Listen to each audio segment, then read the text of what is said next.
Hello and welcome to episode 176 of the How to Survive podcast. My name is Chris, and joining me across the table, though I can't see him, Who said that? is Joe Shervill. This week's film is Bird Box, which is available on Netflix worldwide, I believe. It's one of these films that began life as a studio production, and then they lost faith in it entirely and sold it to Netflix on the cheap. But why? Because they didn't think it was very good. But why? It was a listener recommendation, which was recommended to us by Ollie via Twitter, who said, just spent a couple of hours in suspense watching people flail around or die horribly, which sounds right up our street.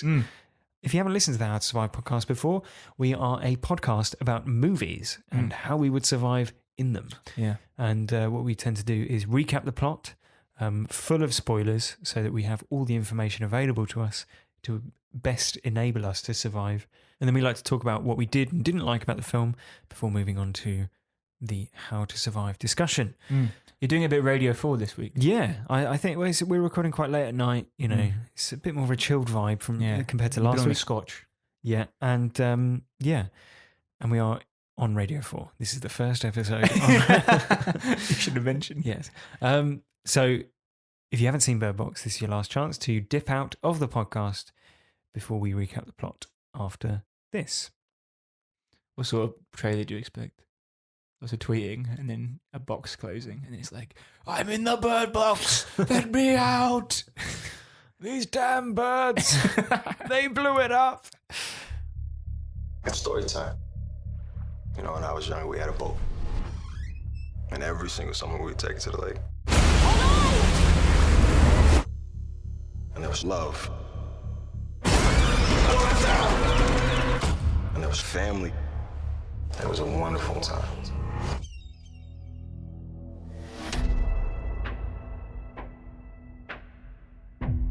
We were just driving. Oh my God. And then she saw something. What is wrong with you? Please stop it! Stop it! This ain't no virus or a chemical attack. It is real evil. If you see it, it takes on the form of your worst fears. Every contact we have had with the outside has brought us death. No one's coming for us. Mallory prepares to take two children, simply named Boy and Girl, on a treacherous journey down a river, blindfolded. Establishing the rules of the film for us, she explains that if they take off the blindfold and see them, they will die. Them being an external force. Yes. We flash back to 5 years previously as Mallory, heavily pregnant, goes to a prenatal checkup with her sister Jess. A strange outbreak of mass suicides is ravaging Europe, but the United States is so far unaffected. That is until after Mallory's appointment, where she sees a woman smashing her head into a window until she dies. Chaos erupts, and while driving Mallory to their parents' ranch, Jess sees a mysterious entity and swerves into oncoming traffic. When they both survive the crash, Jess steps out in front of a lorry. A woman named Lydia rushes from a nearby house to save Mallory and does, but is also entranced by the entity before she can get back to safety and calmly takes a seat in a burning car. Yikes. Which is maybe the most disturbing bit of the film, I reckon. It's up there. It is, but then the more you think about it, the more it's like... It's pretty grim, like the idea of someone calmly sitting down in a fire. Yeah. In the woman's house, Mallory meets her now widowed husband, Douglas, her future love interest, Tom, the owner of the house, Greg, a genial woman named Cheryl, and a motley crew of other survivors. Together, they form an uneasy alliance and seal the doors and windows shut. Soon afterwards, they're joined by another pregnant woman named Olympia. Greg believes that he'll be able to see a digital image of the entities without being affected if he looks at the CCTV around his home's exterior. He is wrong and immediately kills himself. Supermarket worker Charlie leads a group to the local supermarket in a blacked out car using GPS, where they stock up on supplies and discover that birds tweet when the entities are nearby, which helps them serve as an early warning signal. It's lucky that supermarket sells birds. Yes. You've been. I mean, that every have supermarket I've been that to have been kept healthy all Yeah. this time. A man apparently able to see the entities without killing himself tries to force his way into the supermarket, encouraging the others to look at the entities, which he describes as beautiful, and Charlie sacrifices himself to keep the group safe. Shortly thereafter, 2 other members of the group abscond with the car, leaving the group isolated. Later, Olympia lets in Gary, another wandering survivor, who claims to have been stalked by a group of survivors who survived seeing the entities due to being insane, and now attempt to force unaffected humans to look at the entities too. Yeah. So they basically escaped from a nearby psychiatric facility. That's what he says, yeah. Yeah. Whether or not that's true. That's the story he gives. Yeah.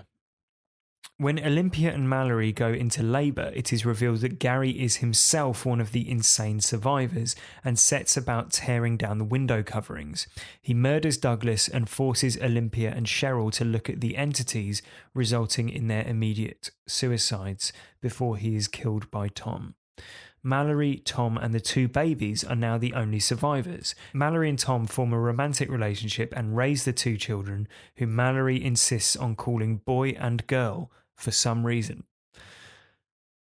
They receive a radio transmit. I'm being facetious. The reason that she says is that she doesn't want to get attached, right? Because they're going to die. Yep, basically, she refuses to accept her role as a mother. But it's bizarre. They receive a radio transmission from a community downriver who claim to offer a safe haven. Tom is killed following an encounter with some more insane survivors, and with no other option, Mallory takes the children on the journey. So now we're back at the start of the film. Following a treacherous 42-hour journey downriver, during which they lose their supplies, capsize, and murder an insane survivor who attempts to board their boat, they reach the forest where the community is based, eventually finding it in spite of the entities trying to tempt them into removing their blindfolds. They discover the community is an old school for the blind, with a primarily blind and therefore immune population. Mallory finally names the children, calling girl Olympia after her mother and calling boy Tom. After Tommy. Yeah. After Tom. The man who was called Tom. I thought his name was Tommy. No, I think it's Tom. There you go. There you go. That was Bird Box, Joe. It was Bird Box. Bit of a mixed bag.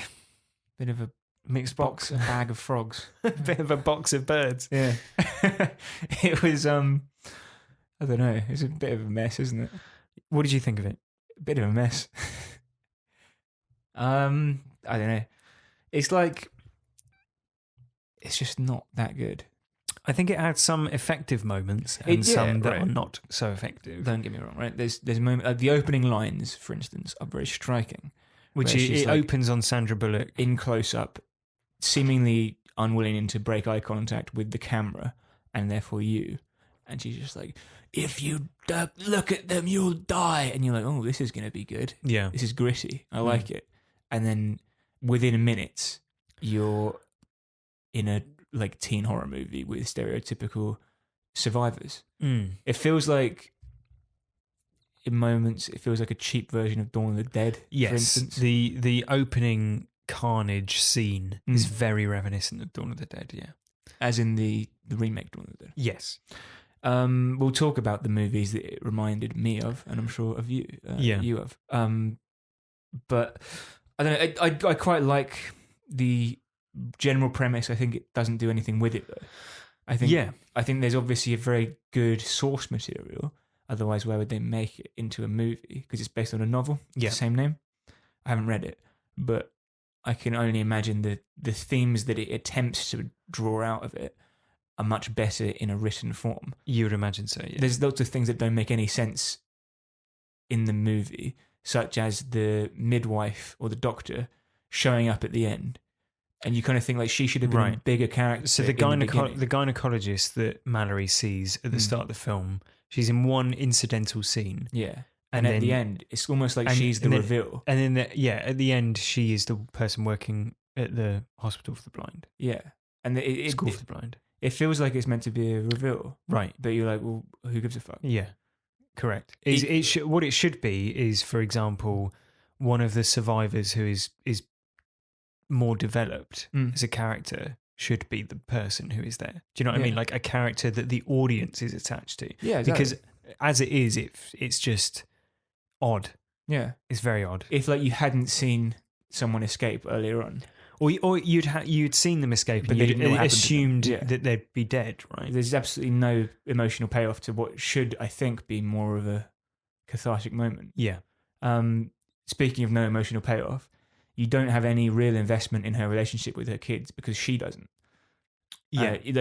I think that what you're supposed to think, and you do to an extent by the end, is that she's lying to herself and that she is attached to them. Yes. But you only see snatches of their relationship. That's the point of the sequence in the woods, right? Yeah. Is that it's her realization as well as yours. Yes. Yeah. But I think, I don't know, it's just, you described the 42-hour trip down a river where they lose things and various things go wrong. It doesn't feel like they've been on the river for 42 hours. No. It feels like it's been 20 minutes because it has for us. Yeah. Like we don't get the sense that it's been a real struggle for them. Even when they go over the rapids and everyone falls out the boat, there's like maybe 20 seconds of like, oh, I wonder what happened. And then it's like, well, they were fine. So, yeah. There never seems to be much jeopardy for Mallory. No. I think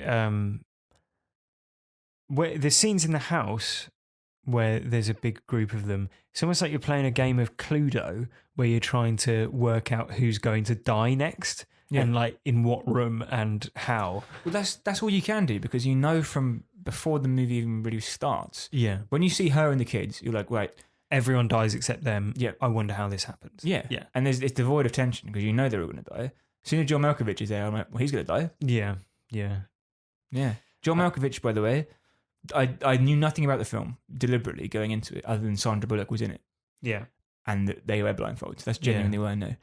He shows up and I'm like, John Malkovich is in this film. Yeah. What the fuck? Yeah. And then every time he's in it, I'm like, oh, he shouldn't be in this. You hear about characters being written for certain actors, and it's so obvious that Douglas was written for John Malkovich to the extent that I can't even imagine that they would have had a film if they hadn't cast John Malkovich. I don't know. I didn't like you in this. But it's such a John Malkovich role, right? It isn't it? I mean, you think? He's doing John Malkovich. He's just John Malkovich. It's the role where he gets to talk like this all the time. Yeah. Because he's a bit mad. Yeah. Like every line is like he's sarcastically arguing with Brad Pitt, even when he's like about to die. The car starts shaking when they're in it, and he's like, "Oh fuck, we're not gonna make it." And like, well, you can break the John Malkovich. It is weird. Patter. Yeah. I tell you who is very good in it though, in my opinion, is Tom Hollander. Yeah. He turns up as Gary. I didn't know Tom Hollander was in it. I like Tom Hollander. To me, he'll always be the minister from In the Loop, who says things will be difficult, lemon, difficult. Why does he say that? Because it's the opposite. It's the only thing that you can think of. Easy peasy lemon squeezy. It's which is like obviously absurdly funny. He's great because he's not quite cast against type because he always has that sort of weird, mad, desperate energy. Right? He's also in About Time. I don't know if you remember. He's the writer. Yeah, he's the writer who one of the best men. Yeah, who the main character lives with. Yeah, and he's an alcoholic and a mad. Yeah, person. He's also in Pirates of the Caribbean. Yes. But he's such good value for the couple of scenes that he's in, and it made me think really that the insane survivors, they're a much more frightening threat than the entities themselves throughout the film. The problem is, right, and I think we maybe had a couple of movies like it in the past. The problem when you don't see the monster at all ever is like you just have to assume it's there. And it's doubly bad when the characters have their faces covered, so you can't even see them acting. Did you know that they did design a monster? What does it look like? It looks like a bald, alien-like humanoid figure, which has like veiny skin. And think of I Am Legend. Okay. and I think essentially they cut it because it looked silly. Right. Well, because I feel like the you're robbing scenes in Peter the to pay forest, Paul, aren't you? Because it's the scenes in the forest at the end, that's where they would have presumably revealed them, right? That's got to have been their plan. Yeah, exactly. I think, like I said, I sort of enjoy. It's a sort of 6 out of 10 movie, or like a 5 out of 10. It's nothing. I would have forgotten it in 6 months. Yeah. Do you know what I mean? It's crazy though. It's Netflix's biggest movie ever. Yeah, so here's some context for that. It's the most successful Netflix launch of all time. How do they define successful? They normally keep their viewing figures very close to their chest, but they revealed that 45 million accounts had watched Bird Box in the first 7 days. 45 million. 45 million. So if you think that's $10 a ticket, not bad. That's pretty crazy. And also but people have been watching, you know, families will have been watching it on one account. Yeah. And all that sort of thing.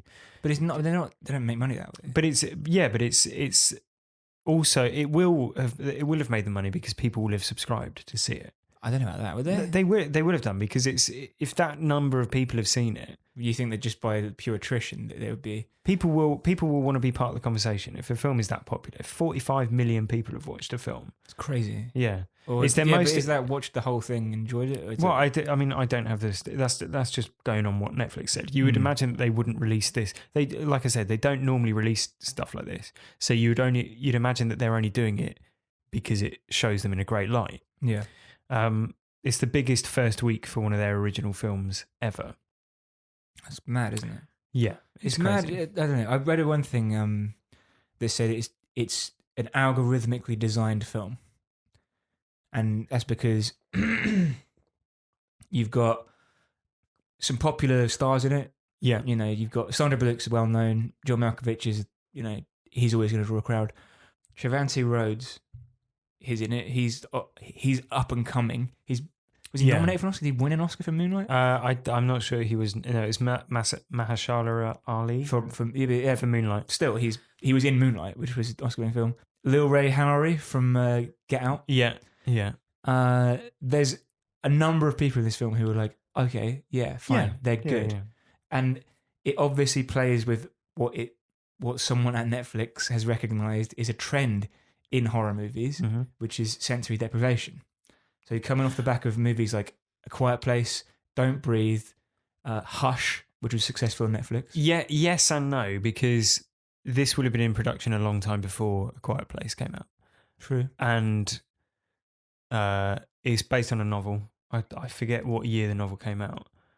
It is. I understand the comment that it's algorithmically designed, and it is interesting that often these things, you get a spate of these things in one go, don't you? Like you get a bunch of very similar films. You know, Olympus Has Fallen and White House Down both coming out within the same 6 Ants months. and Bugs Life. Right. So it's interesting how these things happen, but it's probably not quite. It's not as simple as saying that Netflix saw A Quiet Place and were like, "We'll do that." Well, no, it's certainly not quite. But I mean, Don't Breathe was out years ago. That is true, yeah. But it's a very different film to Don't Breathe. No, I agree, but it is and it isn't. Because Don't Breathe is more like A Quiet Place. There's not as much similarity between Don't Breathe and Bird Box. I feel. Oh, before we get into comparisons of movies, and this will be a big discussion, I'm sure. Like I liked the film in certain places, right? I liked the sequence between the hospital and John Malkovich's house. I don't know, you think it's a bit derivative, a bit rote, yeah. Yeah, I quite enjoyed it because it was like there's some actual action happening. I don't really know what will happen. Yeah, at the end of it, I did know what was going to happen, but I didn't know that at the time. But then when they get in the house, it's like, oh, I felt like, oh my god, they've really done this. They've really gone to the most like basic formula they could possibly get. They've just got like a movie with a sporty girl, a guy with tattoos, a black guy, right? And a motley crew, yeah. And it's like, well, we know they're going to be stereotypical to an extent. They weren't entirely stereotypical, but you get my point. Yeah, I know. I did some. We'll talk about the films that it reminded us of in a second. I did a little canvas on Twitter just among our followers, and a couple of people got back to me who have seen it. Yeah. And here's their comments. So these are some of the 45 million.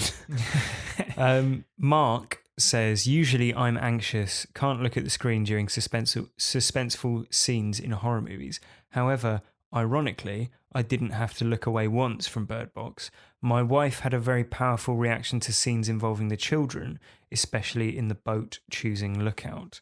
So that's one thing I didn't mention in the recap, is that during the river travel, there's a section where it would be rapids, and there's at some point, she's basically telling the children that one of them is going to have to look. Yeah, to serve as a lookout to guide them over the rapids, which I don't understand why. Why can't she look? Because basically she knows that if she sees the entities, the kids will die because no one will be there to look after them. And presumably she feels that if one of the kids sees the entity, she might be able to restrain them, or it won't cause the deaths of all three of them. Right. But it's an odd moment because, and things like this in horror movies, often they sort of feel to me like they're a little bit cheap, because it's like, well, of course you will feel bad for children being in peril. It's Sophie's choice. Yeah. But not in a concentration camp setting. Yeah, but it's an odd little moment of the film, I feel, because it's never quite resolved, I don't think. It's never quite clear if she's saying one of you is going to have to die. Yeah. Or if she's saying she's still panicking the whole time, trying to make up as she goes along, sort of thing. Yeah, well, it's more like, the parameters of what she's actually asking of them aren't particularly clear. Like, do you feel like she's literally saying to them, between you have to decide? No, she didn't. She says specifically, I'm going to have to decide, right? Yeah, but she says, I'm going to have to decide, and one of you is going to end up dying. Or do you think it's more like general, like it's going to be a not nice experience for you? I think it's a risk, isn't it? She doesn't know they're definitely going to die. Yeah, but then that makes it a little bit unclear, the exact parameters of what it is she's asking. Yeah, exactly. Yeah, I mean that's the weakness of the film, is that you don't really know what you're dealing with. Yeah, you don't know what happens to the people. What do they see? Why does it have this effect on them? And ambiguity in horror movies is good. I like it. I don't like it when it's so vague it is basically meaningless. Yeah, that's the problem. One other comment from Twitter, from Chelsea, who says, it's definitely worth seeing. My friends and I were on the edge of our seats the whole time. I was profoundly depressed afterward, though. It's a heavy watch, not recommended for a fun family movie night. So there you go. No, I wasn't moved in the same way as Chelsea. Yeah. Can you see why she says that? Well, I like I said, it's a sad film in the sense that anyone dying is sad, and family and children being in peril is sad. Yeah. And actually, when Tom dies, I did feel it's just sad. It's like a sort of tragic, because you want them to work feeling. Out, right? You want them to get through it. Of course, yeah. And it reminds me a little bit of the film that we're covering next week, which is The Road, which has a similar moment involving a man and wife. It's by coincidence that it's similar to The Road. We hadn't seen Bird Box when we picked The Road. Yeah. But they are quite similar films. Do you think? Yeah, they're both listener recommendations. So it's only this week. I forget the name of the person who recommended us The Road, but we will dig out their email for next week because it was on our list. Thanks, by the way, to everyone who tweeted in. Yeah, thank you. Keep them coming. But The Road is quite similar to this film in as much as there's been an apocalypse and it's about parenting children who don't really understand the extent of the world around them. Yeah. And the peril they're in. Mm-hmm. The book, The Road, is a masterpiece. I mean, we'll talk about this next week. But yeah, in the book, the two characters are only referred to as the man and the boy.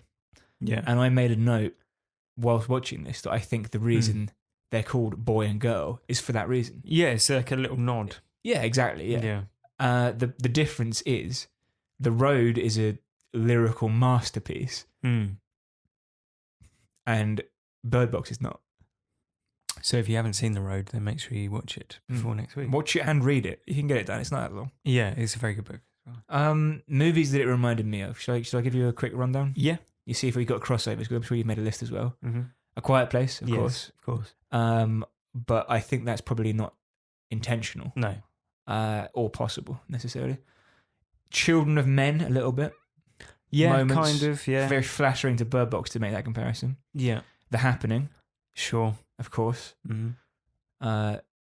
The Mist. Yes, very much so. The whole group of survivors, they're all from different, Yeah. Yeah. It put me in the mind of Lost.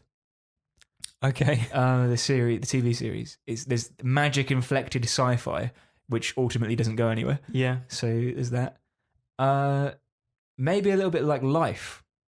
Okay, yeah. What, in a sort of similarly disappointing way? Yeah, exactly right. Yeah. Like it's got you didn't like Life. It's got the skeleton of a strong movie. Yeah. I didn't like the execution. Sure. I preferred Life actually. But the one thing that it kept reminding me of is the video for Just by Radiohead. Right. Do you remember that one? No. It's got a guy lying down in the middle of the road, and he's just lying there silently. Yeah. In the middle of the pavement, and people kept tripping over him, and they're all shouting at him like, "Why are you laying there?" And he's subtitled on there, and they're saying, "Why are you lying down?" And he just ignores them, and they're getting more and more irate, and the crowd gathers, policemen are trying to move him, and he's just like laying down and whatever. Yeah. And at the end, he says, "Do you really want me to tell you?" And they're like, "Yes, tell us." And he's like, "If I tell you, like, you'll realize my problem. You'll know why I'm lying here." Yeah. And then it cuts away and everyone's lying down. Right. Right? You don't know what he said. Because it's the one time that the subtitle drops out. Right. But everyone's lying down. And I'm like, well... Bird Box. Yeah. Yeah. I mean, I think the main one and the biggest point of discussion, just because it's...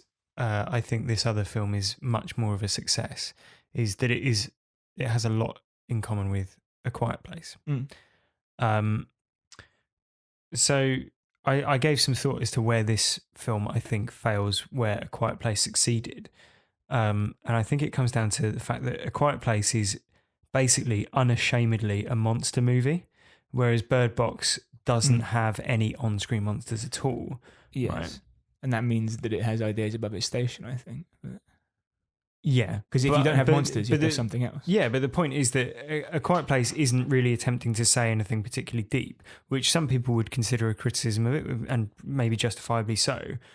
But it doesn't need to have anything deeper because it commits so wholeheartedly to being a monster film. And does it well. Yeah. Bird Box doesn't have anything to say, but it doesn't have the monster either. And I think that's a big part of the problem. Like, I don't know what the allegory is. There's a moment where Charlie, the supermarket worker, says there's a bunch of... It gives a bunch of examples of religions of like raptures and things. One of them's like, oh, pregnant women see their unborn babies as lobsters. Which is weird. Because I'm then through the movie thinking, oh, she's going to eat a lobster. Or there's going to be some moment where it's like... She eats a lobster and then she's eating her baby. Well, no, there's a payoff to that line. There's nothing. It's just nonsense. Yeah, I don't know what thematic depth there is to it, really. I don't know if you agree. No, I agree. Like, there's lots of moments where characters are given monologues. Like John Malkovich gets his, my second wife hated me, and my third wife, she was a great girl. She said, I'm ready for hell because I've already been through it, been married to you. Right. And then you've got Travanti Rhodes has like a whole thing about like, oh, when I was in Iraq, I saved this guy walking his kids to school every day. I escorted him and he gave me this. And you're like, okay. And you get the pregnant woman, she's like, oh, me and my husband want to name our kids this, and this. You're like, okay. And you get, like you said, the shop worker who's talking about that. None of these, they should all ring with each other. They should all rhyme with each other in some way. There should be something at the heart of all of them. Like, oh, a loss of a parent, or a yearning for something that they don't have, or some sort of trauma, or something that resonates throughout all of them, but ties them together as a group. Yeah. But there's nothing. They're just a random selection of people who have nothing in common, die separately, and it's just, I don't see the point, really. So why is this your favourite film that we've ever covered? Do you see what I mean, though? Yeah, I do see what you mean. Like, totally. in a stronger film, they would say something where you're like, oh, I see the point. The whole movie is actually an allegory for what it should be motherhood, or it should be parenthood, right? Yeah. Because that's what's at the heart of it, is her realization that, oh, I need to be a mother after all. Yeah. But that comes too late. Yeah. You know? Like, we know that's coming because it's obvious to us from the first seconds of the film when she's frantically telling them that she doesn't want them to die. And it's almost like, you know, she discovers that she can be a mother through the medium of not wanting children to die in an apocalypse, which isn't exactly the most captivating character development, is it? Exactly. But yeah. I mean, I read an interesting theory about the monsters online that suggests that they are manifestations of the inner voice that I'm sure everyone gets whenever you're driving down the motorway, where you know, you could swerve just on Christopher Walken in Annie Hall. Right, exactly, right. Sometimes when I'm driving, I think I'm just going to pull into the oncoming headlights. That's rubbish with Christopher Walken, wasn't it? Yeah, but it's a manifestation, you know. But then, you know, you don't have people. Everyone is just killing themselves, as opposed to, you know, kicking people in the bollocks and running away, or do you know what I mean? Like, it's clearly not something that just removes your inhibitions over things. Kicking in the bollocks and running away would be like a good film. Yeah. So it's similar to The Happening. You've seen The Happening? Yeah. It's the M. Night Shyamalan film. Yeah. Some that people keep killing themselves. Can I spoil it? Do you think? It's the plants that did it. Right, there you go. You did it, not me. You spoiled it. It's an allegory for global warming, and humans are forced to kill themselves because the plants are sentient and they make them do it. It's a bizarre film, and it's a shit payoff, but at least it has one. At least there's a thing behind it all. It's like, this is the point of it all. Yeah. I still, to this day, I don't know what the fuck happened in Bird Box. Yeah. And I never will. And with all that said, how would you survive in Bird Box, Joe? Before that, do you want me to say one good thing about the movie? Okay, yeah. It didn't use much CGI. That is true. Like, there's some cool shit in it, and I'm like, okay. Yeah. They probably did have a burning car there. Nice. They probably did have a whole, like, section of, like, an interstate shut off for this. And I'm like, yeah, I like that. Like, a whole crowd running together with a pregnant Sandra Bullock in the middle of it. That's good. Fair enough. That puts me in the action. Yeah. Nice. How would I survive, you ask? Please tell me. Don't fire a gun blindfolded when you have two toddlers nearby. Yeah. That's a fair comment. This is referring to when there's an interloper on the boat. No. Well, yeah, there as well. All of these places work. Just in general. Yeah, I was talking about the scene where she goes into the school or hospital or something along the river. Right. For supplies. Yeah. And the little girl starts firing gun into the woods, and meanwhile the girl is walking off. Yeah. So the girl's out the boat. Yeah. You basically ask a 2-year-old or a 5-year-old or whatever to stay in the boat, which is like asking a puppy to stay in the boat. It's not going to happen. Yeah. And then she falls over, and just her panic gets the better of her, so she starts shooting her gun. Yeah. Literally blindly. For God's sake. It's not ideal. She's probably lost her bearings by that point. Yeah. She could just be shooting directly at the boat. Yeah. Yeah. It's not wise, is it? It's more, mate. Like, there's a lot of that film where... Yeah. Like, have you noticed there's parts of the film where because they're blindfolded, they don't know that they've just escaped from danger. But there's no, like, not like laughing at their naivete. There's no, like, oh, thank goodness. It's just like, the screen shakes for a moment, and then they lay down on the floor, cowering, and then they're like, oh, okay. And you're like, God, just fucking get on with it. Give me something. Also in the boat with the two children, why let your children take their blindfolds off while they sleep? I did think that, yeah. They have to open their eyes eventually. But of all the times where you just... No, but they when they wake up, their eyes are open. Right. Yeah. Right. A loud noise could startle them awake. Yeah. They, you know, anything could happen. She has them sleeping with no blindfolds on, and like, people wear blindfolds to go to sleep. Yeah, that's literally the one time that people typically wear blindfolds. Yeah. Eye masks, like. Yeah. But the things to block their vision. It's bizarre. Yeah. She's got it all wrong, isn't she? She's not wearing one either, though. Well, only when is that she gets like under a blanket, doesn't she? Which I know will be the excuse. Like, it's fine for them to be sleeping without a blindfold because they're under a blanket. But what it's got to take is one of those nutters to just pull the blanket off. Exactly, yeah. And, belt and braces. Belt and blanket. Belt and blanket. Blindfold and blanket. So, my final idea, you're getting in a boat. You're going down a 42-hour journey with 2 young children. Yeah. So far, I'm with you. Yeah. What are you packing? I'm packing Heat. Yeah. True. Yeah. Sandra Bullock in Heat. Sure. The Heat. Mm-hmm. And also the Michael Mann movie Heat. Yeah. It's a long journey. But it's even longer than your answer. Yeah. I'm bringing food. Yeah. Blankets. Blindfolds. Mm-hmm. I said a gun. Good so far, yeah. Fishing rod. Unlikely, yeah. But unlikely if we're on a river. I've got food, I suppose. Yeah. Pillows, I guess, if there's room. Mm-hmm. The kids' toys to keep them entertained. Yeah. We've got the boat itself. Yeah. Do I need any equipment for that? I've got maybe spare oars if I can fit them in. Yeah. Because they'll come detached and I'll... Sure, yeah. Why not? An anchor, maybe. Anchor? Or to moor up. Yeah. Rope. Yeah. Spare rope, string. A knife, pocket knife. Yeah. These sorts of things. Screwdriver. Like a Swiss Army knife of tools, right? Yeah. Because you never know what might come in handy. Sure. And I think she has got like a utility belt on. Yeah. So she's all right. You're grinning because I think I haven't hit the... Yeah, amazingly, you've made the same mistake Sandra Bullock does, Mallory does, in the film. Walkie-talkie?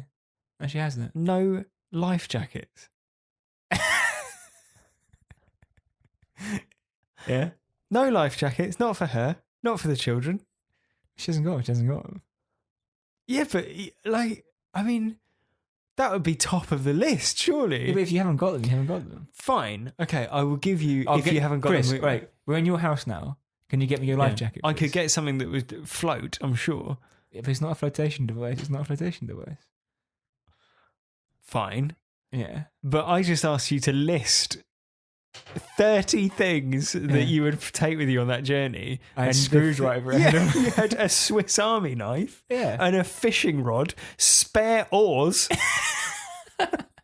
But you couldn't remember to bring a fucking life jacket to rescue the toddlers that you're transporting down a rapids. You have to have a kid's one, wouldn't you?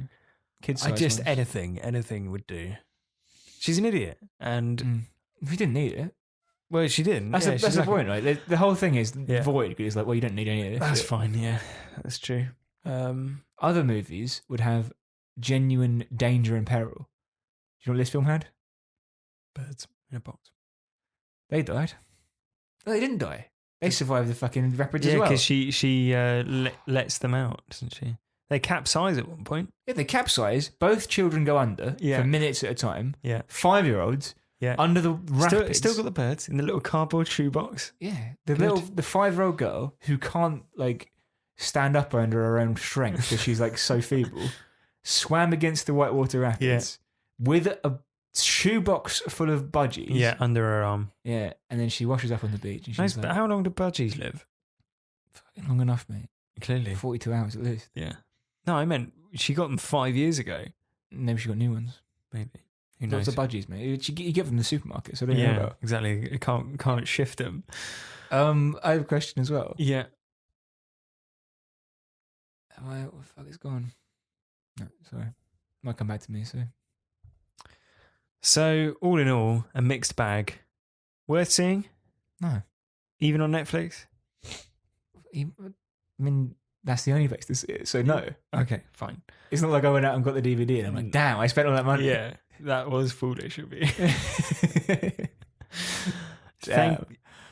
Thanks again to Ollie for suggesting. I think even though we've sandbagged it a bit, we bird boxed it, haven't we? Really? We have bird boxed it. I think I I don't regret watching it. Do you know what I mean? Like, even a bad film, it's not a bad film. Even a sort of middling film like this, I'm sort of glad that I've watched it because it's nice to be part of the conversation. Do you know when I watched it? At 2:00 this morning. But that's your own fault, isn't it?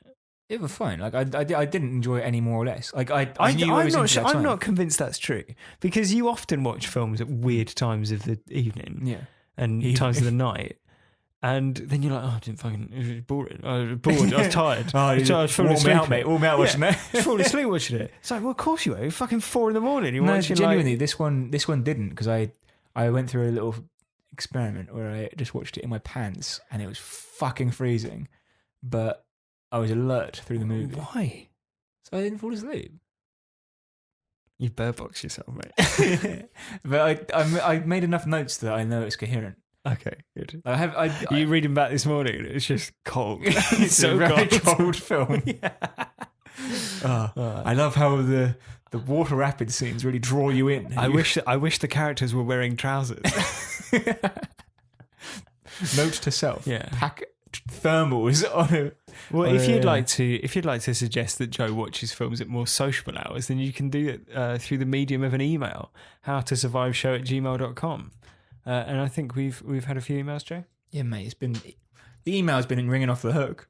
It's been a little while since we caught up with the emails with various international winter festivals interrupting things.